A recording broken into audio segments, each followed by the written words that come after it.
YouTube streaming,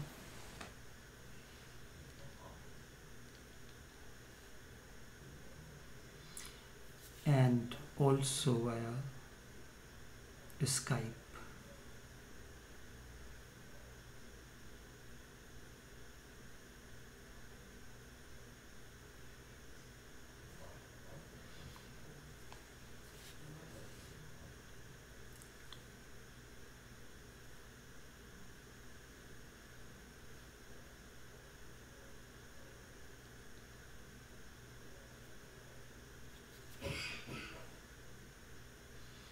Just YouTube.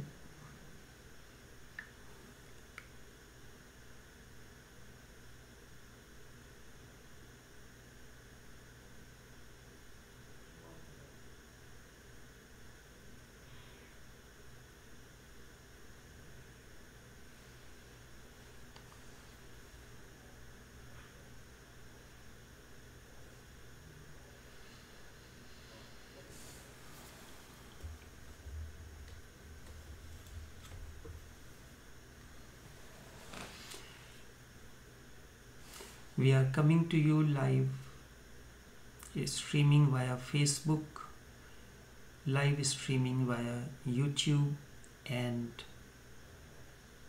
Skype. Each one of you is welcomed. Blissfulness and centeredness.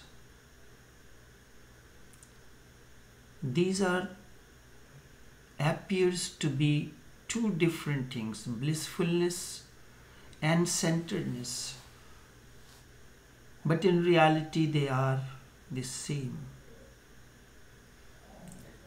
Bliss belongs to the center. So whether you call it centeredness or blissfulness, it means the same thing, yet still there is a difference. Blissful does not mean that you can be centered always. Not necessary that you can be centered always. Choosing blissfulness, when you choose to be blissful, it brings strength, it brings rootedness and centeredness also. Because a person who is blissful, he is naturally centered in his being. One who is blissful is naturally centered. Misery makes you more and more impotent and hollow. It is a kind of a negative emptiness. One simply feels, in that case, when you feel empty within, you feel that there is a negative emptiness. You simply feel that there is no purpose in life. You feel useless and meaningless. Then in fact, one does not really live. Instead, he only vegetates. Indeed, such is the story of the millions of people that we see around. Millions of people that we see around. They are alive in their misery. And to live in misery is to live in hell. Hell is not somewhere else. Instead, it depends on you. You can live right now, or you can transcend it. It is your choice. But the choice is such that you cannot make it once. Instead, you have to make it every moment. Every moment it happens. Each moment a circumstance and situation comes, and you can be blissful or you can be miserable about that. And if you choose to be blissful under all circumstances and situations, then you can transcend anything that comes to disturb you. My grandmother, the Naqshbandi Sufi Sheikh, Shakuntala Devi never used to bless people in a normal fashion. Normal fashion, we say God bless you and things like these. Anytime, as a matter of fact, in India we pay respect to the elders by bowing down to their feet, touching their feet and so.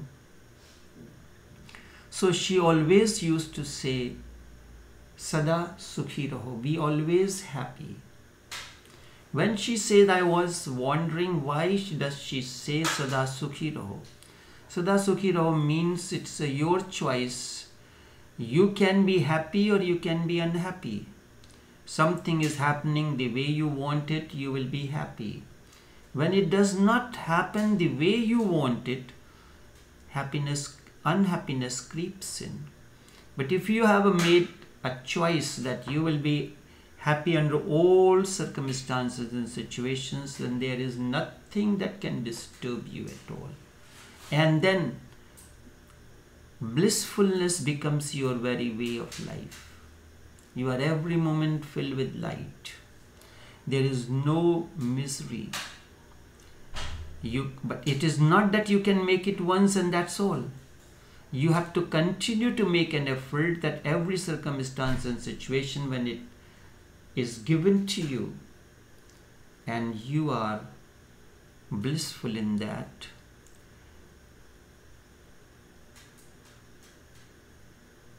you have not made it once and then gone to sleep. You have to be alert and watchful, because each moment these two alternatives are available to us: to be miserable or to be blissful, or to be happy or unhappy, and you become whatsoever you choose. Another Sufi master used to say very simple words, but it carries the deepest message. Jhuttal khele sachal hoye, sachal khele parlay hoye. If you play pretend, what you pretend to be, you ultimately become. If you play the game that I am blissful, ultimately it happens that blissfulness becomes your nature. Choosing blissfulness brings strength, it brings rootedness, and ultimately it brings centeredness in you. It gives you inner plenitude and fullness, the inner space that belongs to you, that you are that inner space, the inner plenitude and fullness. This does not that misery disappears. No way it means that misery has disappeared. It remains there. The world goes on living in misery, and you are in that world, surrounded by miserable people, and they are all like dark clouds. Not even a silver lining is in them. However, it does not touch you anymore. It does not influence you anymore. It no more has any impact for you, as if that you are living in a different domain. You are living in a different state of awareness. You are flying like the birds in the open sky, in the vastness of the sky. Nothing touches you. It no more has any impact on you. You remain in the world of misery and miserable people, and yet still you are above it, beyond it. It is a state of blissful centeredness. This state, when you are among the miserable people, when the circumstances and situations, wherever you go, whosoever you meet, they are full of negativities. But this does not mean anything to you. Does not matter. Wherever you go, you carry the lamp with you, the light, the awakening with you. And when you carry that, this state is beyond all dualities, and it is a state of blissful centeredness. Life can never be just a bed of roses. The roses come with thorns. Life is always a duality. It is day and night, birth and death, summer and winter, happiness and unhappiness, pain and pleasure. That's why when Arjuna asks in Bhagavad Gita, inquires, what is the state of the man who is a yogi? How would I recognize? Krishna very vociferously says, Sitoshna Sitoshna Samadukha. One who is equipoised amidst the pair of dualities. Neither he gets carried away when there is happiness, nor he laments when the happiness is no more, is not there. When the things are not happening your way, does not lose the confidence, does not lose the trust. I have heard there was a Zen master. His name was Yangatesu. He used to be wandering all the time, and during the rainy season, he will come back to his village, come back to a place and stay there during the rainy season. Other times he is always on the move, moving from one place to another. It happened, it was raining heavily. He sat down for his prayers and he thanked God for everything that he has given.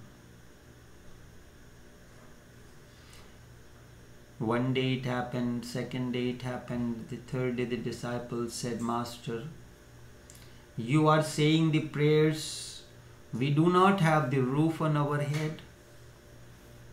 Half of the roof is gone. We are wet. We are rejected by the village. We do not have food or anything else. The Master said, we have half roof on our head. We must thank even for a smallest grain of that is there with you. That gratitude is one of the most important things. And when we celebrate the Thanksgiving Day, Friday, certain parts of the world, specifically the United States of America, we celebrated the Thanksgiving Day. We give thanks to this and that and so, but we never give thanks to the one who is the cause of everything. And that is the real thankfulness, that is the real thanksgiving, that you have given me all that I need. You have given me all that I need, not what I had been asking for. Out of my ignorance and my short-sightedness, I may ask this or that and so, but you know beyond time and space. You have always given me what is needed for me in that moment. When you look at it from the time you was born, you needed a shelter, you got it. You need the food, the milk appeared in the breast of the mother. You did not ask for it. Now we go on asking, give me this, give me that, and always remains miserable. Life can never be just a bed of roses. The roses comes with thorns. Life is duality. It is night and day, death, birth and death, summer and winter, happiness and unhappiness. Remember, by being blissful, I do not mean being happy. Happiness is another polarity of unhappiness. These are the two polarities, happiness and unhappiness. Happiness is another polarity of unhappiness. Happy person is bound to become unhappy sooner or later. Similarly, the unhappy person will bound to become happy soon. It's a vicious circle. It is like a wheel, and you go on moving in the same circle again and again. That is what we call the wheel of birth and death. To come out of that is the way that we need to. Blissfulness is transcendence. Blissfulness is transcendence. It is certainly seeing the duality of life, constant conflict of polarities. One becomes only a witness to it. The moment you become witness to it, the world remains the same, but you are no more the same. Every moment I come across the calls and the messages that pray that this does not happen this way or that. What you need to do, what does the Master do? He gives you the courage to accept things as they are, so that there is no conflict. You have the courage and you can bear all circumstances and situations as they come upon you.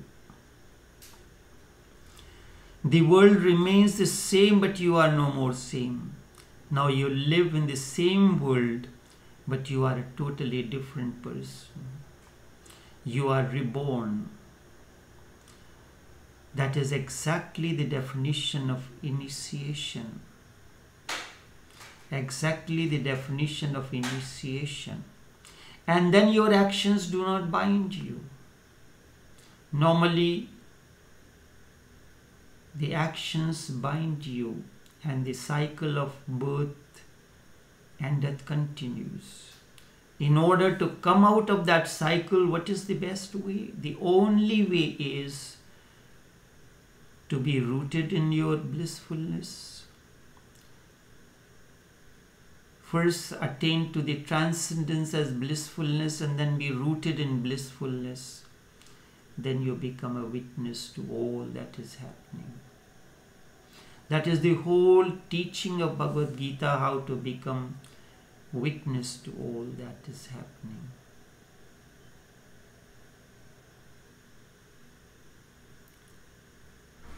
The world is like a stage on which we come to act our part. When an actor does an acting, and during that period he does certain things,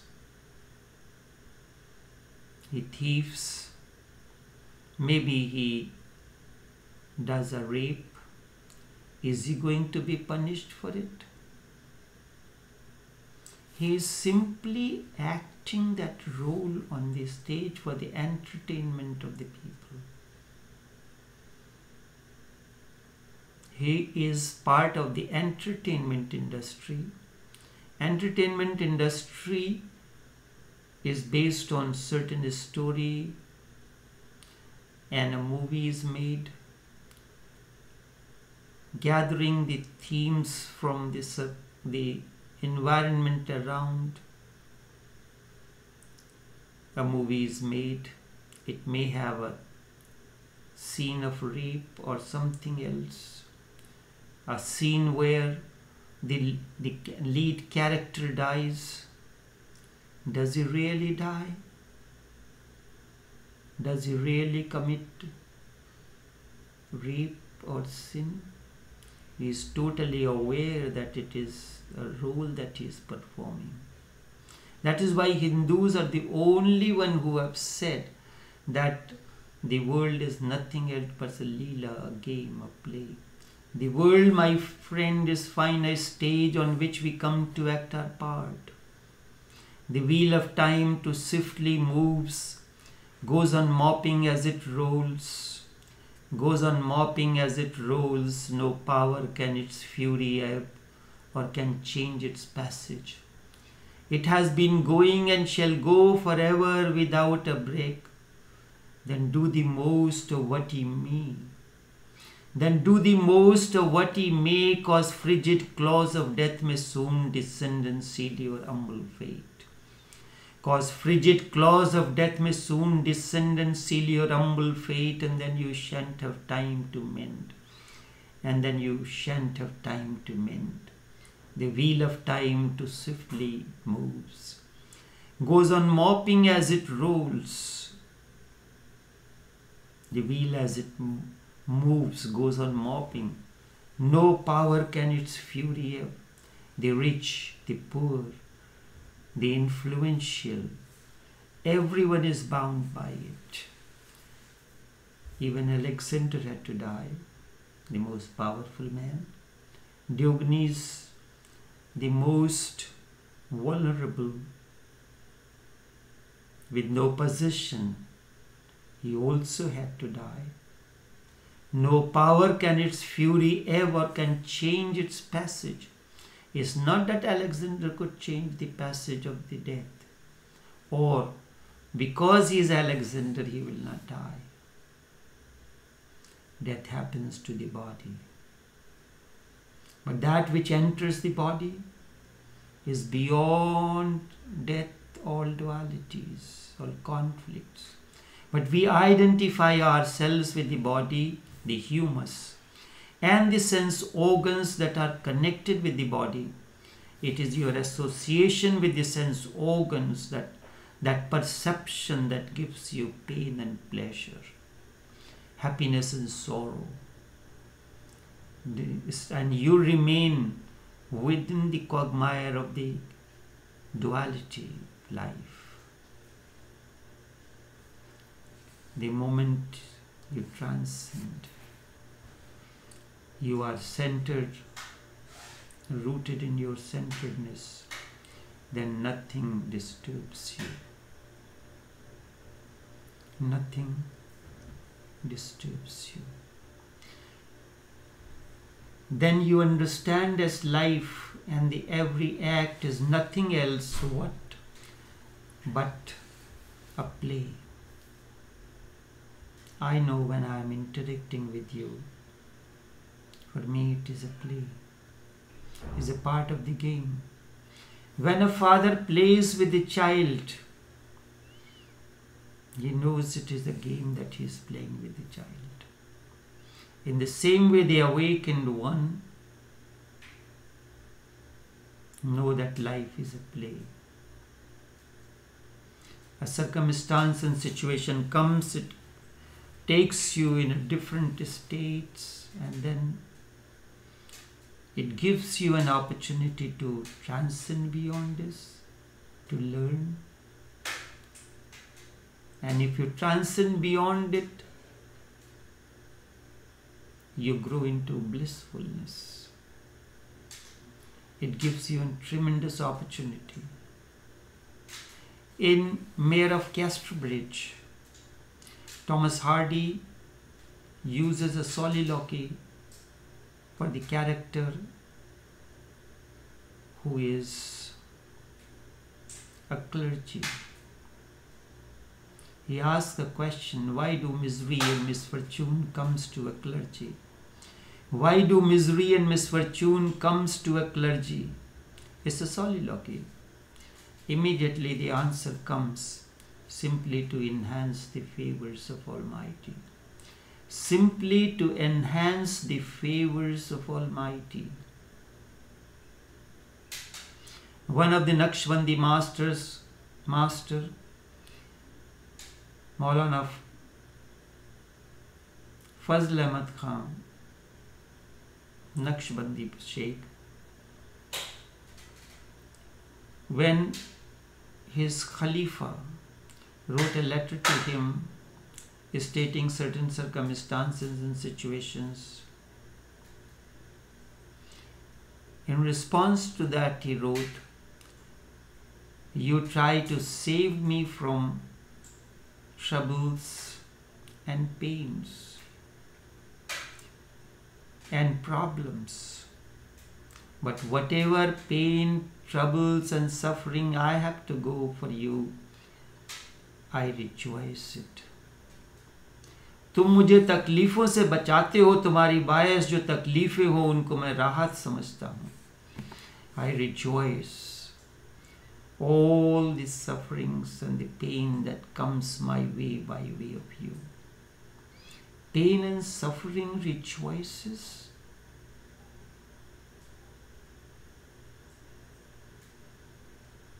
Yes, indeed, an awakened one rejoices everything. And then that is a state of blissfulness. That's why blissfulness and centeredness is the way of life, way of beyondness, way to attain to that which is beyond all duality, conflict, sitoshna samadukha. One who is equipoised, unwavered, under all circumstances and situations is indeed a yogi. And in another verse, in response to another question, Krishna says, he is an awakened. Why do he has to act in the world? What is he going to gain?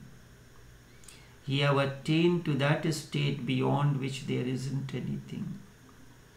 Name partha asti trishlokeshu kinchana. I have nothing to gain in the three universes. There isn't anything that I wish and I cannot have. Yet still I engage in action.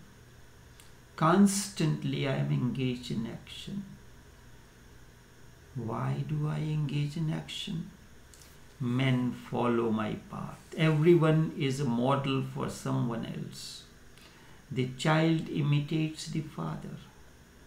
In the beginning it is an imitation. Every child, the boy child, puts on the clothes of his father. The girl child the same way.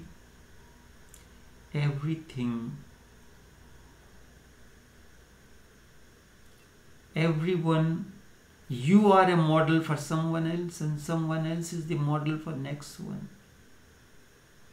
That is why we have to act. But when you act out of awareness, the actions do not bind you. Actions do not bind you.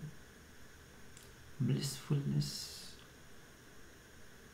is transcendence. And after this transcendence, you are centered in your own inner plenitude, inner space. Only this much for this morning. Until tomorrow, take care and do have a pleasant day.